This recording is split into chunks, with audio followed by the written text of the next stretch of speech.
Blood warlock एपोकॅलिप्समधील सुक्युबस partner C4 शॅन्युंग तलवार. Okay बाळाच्या मुठीएवढा आणि नारिंगी रंगाचा होता. फक्त ते समजून घेतल्याने बाई झेमिनला लगेच कळले की ऑर्बचा नैसर्गिकरित्या वापर कसा करायचा हे जणू काही त्याला आयुष्यभर माहीत आहे. त्याचा तळहात घट पिळून ओक किंचित चमकला आणि जेव्हा चमक कमी झाली तेव्हा बाई झेमिनच्या हातात एक नवीन वस्तू दिसली. सुअनिवन तलवार. त्याची शक्ती 40 पातळीच्या खाली असलेल्या जवळजवळ कोणत्याही प्राण्याच्या संरक्षणास छेद देण्यासाठी पुरेशी आहे आणि त्याची धार चिलखती कारच्या संरक्षणाद्वारे छेदण्यास सक्षम आहे. सुसज्ज असताना सामर्थ्य अधिक 20. तलवार गडद सोनेरी रंगाची होती आणि ब्लेड आणि हिल्टच्या बाजूने असंख्य कोरीव काम केले होते, ज्यामुळे तिला खरोखर रहस्यमय स्वरूप प्राप्त होते. त्याची लांबी फक्त 1 मीटरपेक्षा जास्त होती आणि त्याची रुंदी प्रौढ व्यक्तीच्या हाताच्या अंदाजे 4 बोटांनी होती. बाई झेमिनने 1-2 वेळा थोबाडीत मारली आणि समाधानाने होकार दिला. जरी तो तलवार चालवण्यात अजिबात कुशल नव्हता कारण त्याने कधीही तलवार चालवली नव्हती, या जुअनिवन तलवारीने तो शेवटी शत्रूंना जवळ न जाता मारता आला आणि प्रक्रियेत त्याचा जीव धोक्यात घालू शकला. शिवाय फक्त तलवार चालवल्याने त्याची ताकद थेट 20 गुणांनी वाढली होती. त्याला त्याच्या शरीरात भयानक शक्ती फिरत असल्याचे जाणवत होते आणि त्याला असे वाटले की तो एका मुठीने दगड ठेचू शकतो. त्याच्या वर्तमान गुणधर्मांबद्दल उत्सुकतेने त्याने त्याच्या स्टेटस विंडोला कॉल केला आणि लवकरच त्याच्या डोळ्यातील पडद्यामध्ये अनेक हिरवी अक्षरे चमकली. बाई जेमिन. स्थिती गुण 16. स्तर 8. वंश मानव. नोकरी काहीही नाही. शीर्षक काहीही नाही. शक्ती 20+20. चपळता 13. आरोग्य 15. तग धरण्याची क्षमता 16. मन 109. जादू 109. त्याच्या सध्याच्या 40 शक्तीच्या गुणांसह बाई झेमिन मुळात सर्वनाशाच्या आधी 4 लोकांच्या एकत्र येण्याइतकी मजबूत होती. स्टेप बाय स्टेप वाढत जाण्याची आणि त्याच्यासमोर त्याची प्रगती पाहण्याची भावना इतकी मादक होती की अशा परिस्थितीतही त्याला हसू येत नव्हते. या मजल्यावर आणखी झोंबी नसल्याबद्दल धन्यवाद. बाई झेमिनने स्वतःला 5 मिनिटे विश्रांती घेण्याची परवानगी दिली. तो शारीरिकदृष्ट्या खचला नसला तरी त्याचा मानसिक थकवा मात्र होता.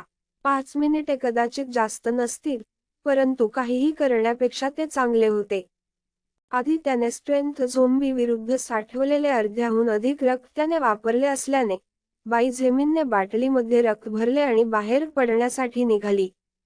या क्षणी टॅम्पस जणू पृथ्वीवर नरक अवतरला होता. झोंबी, मोठ्या आकाराचे कीटक आणि भयानक आकाराचे प्राणी पाठलाग करत असताना विद्यार्थी उच्छृंखलपणे धावत होते. हे विचित्र प्राणीही एकमेकांना मारत होते. पराभूतांना विजेत्यांकडून गिळंकृत केले जात होते. ते इतरांना मजबूत होण्यासाठी शक्तीचे स्रोत बनले होते. सतत मदतीसाठी ओरडत असतानाही अनेक विद्यार्थी रक्तस्राव करत होते. हे पाहून बाई झेमिनला शुअनिवन तलवारीवर पकघट करता आली नाही. जरी तो सामान्यपणे उदासीन असला तरीही, जरी तो खूप मित्रांसह एक सामाजिक व्यक्ती नसला तरीही, त्याच्या स्वतःच्या प्रकारची खाल्लेली पाहणे डोळ्यांना आनंददायक नव्हते. माणूस डुक्कर, मेंढ्या, गायी, शेळ्या आणि इतर अनेक प्रजातींना मारून त्यांचा वापर करतात आणि जगतात. एवढा वेळ शांत राहिलेल्या लिलीचा आवाज त्याच्या शेजारी घुमला. आता जग बदलले आहे. जगण्यासाठी फक्त माणसेच शिकार करणार नाहीत. तुम्ही जितक्या लवकर हे सत्य स्वीकाराल तितके तुमच्यासाठी सोपे होईल. बाई झेमिन फक्त गप्प बसल्या. लिलीचे म्हणणे खरे आहे हे जरी त्याला माहीत असले तरी काही मिनिटात त्याचे मत बदलणे इतके सोपे नव्हते. तथापि त्याला हे देखील ठाऊक होते की आपले प्रथम क्रमांकाचे प्राधान्य जगणे आहे.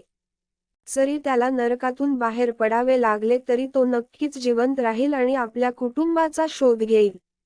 एक अतिशय सुंदर मुलगी धावत होती तर एक तपकिरी कुत्रा जो सुमारे 5 फूट उंच होता तो प्रचंड वेगाने तिचा पाठलाग करत होता. काही सेकंदात त्या महाकाय कुत्र्याने मुलीवर झपाटले आणि तिला जमिनीवर फेकले. भयंकर राक्षसाने आपले जबडे उघडलेले पाहून मुलीचे डोळे भीतीने चमकले. तिचा घसा अर्धा फाटणार होता. तेवढ्यात क्षणाक्षणाला एक तीक्ष्ण चमक आली. महाकाय कुत्र्याची हालचाल पूर्णपणे थांबली आणि काही वेळाने त्याचे डोके शरीरापासून वेगळे झाले. मुलीच्या अंगावर उष्ण रक्त साचले. पण इतक्या गोष्टींतून जगूनही तिने किंचाळली नाही आणि नुकतेच तिचे प्राण वाचवलेल्या व्यक्तीकडे पाहिले. ही व्यक्ती स्वाभाविकपणे बाई झेमेन होती. तुम्ही उत्परिवर्तित कुत्रा पातळी 9 आत्मशक्ती प्राप्त केली आहे. चपळता +4, तग धरण्याची क्षमता +4. उभे राहा आणि जगायचे असेल तर माझ्या मागे जा. पटकन, त्याने आग्रह केला. उत्तराची वाट न पाहता तो पटकन दुसऱ्या एका विद्यार्थ्याकडे गेला ज्यावर मोठ्या मधमाशीने हल्ला केला आणि तलवारीने त्याचे 2 तुकडे केले. मुलगी घाबरून पटकन उठली. तिची जगण्याची एकमेव आशा आहे हे जाणून ती त्याच्या मागे जाऊ लागली म्हणून तिची हिंमत झाली नाही. इतर पुरुष विद्यार्थ्यानेही बाई झेमेनचे आभार मानताना विलंब न लावता त्यांच्या पावलावर पाऊल ठेवले. बाई झेमेन कॅम्पस ओलांडून व्यायामशाळेच्या दिशेने सरकल्या. उत्परिवर्तित राक्षसांना आत जाण्यासाठी काचेच्या खिडक्या नसल्यामुळे सध्या ते एकमेव ठिकाण सुरक्षित असू शकते. जरी त्याला तातडीने त्याच्या कुटुंबाला शोधायचे होते, तरी त्याला प्रथम तो कोणत्या परिस्थितीत आहे हे समजून घेणे आवश्यक होते. बाई झेमेनला हे चांगले ठाऊक होते की अशा संकटाच्या परिस्थितीत घाईघाईने आपली पावले मृत्यूकडेच वाढतील. वाटेत बाई झेमेन यांनी मदत केली आणि 15हून अधिक विद्यार्थ्यांचे प्राण वाचवले. या सर्व विद्यार्थ्यांचा प्राणी किंवा कीटकांनी पाठलाग केला होता. ज्यांना झोंबींनी पकडले होते त्यांच्यासाठी कोणतीही आशा नव्हती. झोंबी उत्परिवर्तित प्राण्यांइतके वेगवान नव्हते किंवा त्यांना महाकाय कीटकांसारखे अप्रत्याशित हल्ले नव्हते. त्याउलट ते अत्यंत संथ होते आणि त्यांच्या हालचाली अस्ताव्यस्त होत्या. तथापि एक लहान स्क्रॅच म्हणजे मृत्यू. 5 विद्यार्थ्यांचा एक गट धावला तर 10 झोंबींच्या गटाने पाठलाग केला. त्यांनी मागे वळून पाहण्याची हिंमतही केली नाही आणि फक्त सर्व शक्तीनिशी धावण्यावर लक्ष केंद्रित केले. त्यांच्या दुर्दैवाने त्यांनी कोपरा वळवताच 5 झोंबींचा दुसरा गट अचानक दिसला आणि त्यांच्या दिशेने धडपडू लागला. एक विद्यार्थी घाबरला आणि त्याची हालचाल गोठली. एका झोंबीने त्याला ओरखडले. वेदनेने त्याला जाग आल्यासारखे वाटले कारण तो त्वरित पळून जाण्यासाठी वळला आणि त्याच्या साथीदारांनी त्यांना घेरले आहे हे पाहिले. 5 झोंबी पुढे आणि 10 माघार रोखत आहेत. जसे ते रडत होते आणि रडत होते, तेथे तलवारीचे अनेक फटके होते आणि अवघ्या 10 सेकंदात सर्व 10 झोंबींचा शिरच्छेद झाला. मजबूत झांगमिन, एक उंच विद्यार्थी मदत करू शकला नाही परंतु त्याने बाई झेमेनला समोरच्या 5 झोंबीकडे धावताना आणि कोंबडी कापल्यासारखे मारताना पाहिले. आमच्या युनिव्हर्सिटीत इतका मजबूत विद्यार्थी होता. त्याने वाचवलेल्या सगळ्यांना बघा. बाई झेमेनने 15 जणांना आत आणलेले पाहिल्यावर दुसरा विद्यार्थी स्तब्धतेने कुरकुरला. जरी बाई झेमेनला तलवारीच्या मार्गाबद्दल काहीही माहीत नव्हते आणि शुद्ध शक्तीचा वापर करून ते कापले, तरीही त्यांची सध्याची चपळता 17 गुण होती, जी सर्वनाश होण्यापूर्वी सामान्य व्यक्तीपेक्षा जवळजवळ दुप्पट होती. या व्यतिरिक्त त्याची जुआनिवान तलवार आश्चर्यकारकपणे तीक्ष्ण होती ज्यामुळे त्याला झोंबींचा शिरच्छेद करता आला जणू काही ते काहीच नव्हते. 15 झोंबींचा शिरच्छेद करण्याचे झटपट काम केल्यावर बाई झेमेनला थोडं थकल्यासारखं वाटलं. त्याने पुरुषांच्या वसतिगृहातून बाहेर पडल्यापासून सुमारे 60 झोंबी मारले होते आणि त्यामध्ये त्याने सुमारे 10 महाकाय कीटक आणि 3 उत्परिवर्तित कुत्रे देखील मारले होते. या सर्व मारांनी त्याला फक्त एकदाच पातळी गाठू दिली होती. सध्या 9ची पातळी आहे. पण तो पूर्वीपेक्षा खूप मजबूत असला तरीही त्याची सहनशक्ती हळूहळू कमी होत होती आणि जर त्याने काळजी घेतली नाही तर त्याला घेरले तर त्याचा मृत्यू होऊ शकतो. बाई झेमेन विद्यार्थ्यांच्या गटाकडे चालत गेल्या आणि धन्यवाद म्हणण्याआधीच त्यांनी आधी खाजवलेल्या विद्यार्थ्याकडे बोट दाखवले आणि खंबीर आवाजात म्हणाले, तुम्ही राहू शकत नाही. तुम्ही निघून जावे. त्याचे शब्द ऐकून 5 मित्रांच्या ग्रुपमध्ये त्यांच्या बोलण्यात आमूलाग्र बदल झाला. तथापि बाई झेमेनने वाचवलेले 15 लोक काहीच बोलले नाहीत आणि भीतीने आजूबाजूच्या परिस्थितीकडे पाहत त्याच्या मागे उभे राहिले. काय, मला का सोडावं लागेल? टोकदार विद्यार्थ्याने रागाने ओरडले. तुला त्या झोंबीने ओरबाडले होते. मी ते आधी पाहिले होते. बाई झेमेन थंडपणे म्हणाल्या.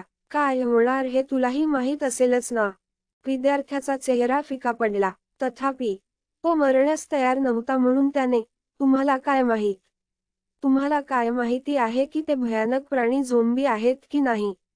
असे म्हणत वास्तव नाकारले.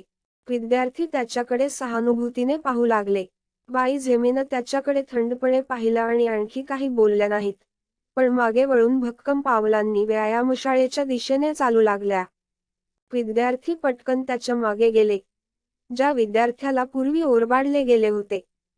बाई झेमिन, ज्यांचे लक्ष लागले होते, त्यांनी मागे वळून काही सेकंदात विद्यार्थ्यासमोर हजर झाले. पोटात जोरदार ठोसा लागल्याने विद्यार्थ्याला श्वास घेण्यास त्रास होत असताना त्याला जमिनीवर गुडघे टेकावे लागले. मी तुला सांगितले की तू माझ्या मागे येऊ शकत नाहीस, असे शब्द बोलून तो मागे वळवून निघून गेला. विद्यार्थ्यांनी एक शब्दही बोलण्याची हिंमत केली नाही. त्या विद्यार्थ्याचे 4 वर्गमित्रही नाहीत. सध्या बाई झेमिनची मनस्थिती भयंकर होती आणि 100हून अधिक झोंबी मारल्यानंतर त्याच्या सभोवतालच्या रक्ताचा वास दाट होता, ज्यामुळे त्याला एक क्रूर आभा निर्माण झाली होती जी कोणालाही भडकवायची नव्हती. मला हा माणूस प्रत्येक मिनिटाला अधिकाधिक आवडतो. लिलिथने चमकणाऱ्या डोळ्यांनी त्याच्या पाठीकडे पाहिले आणि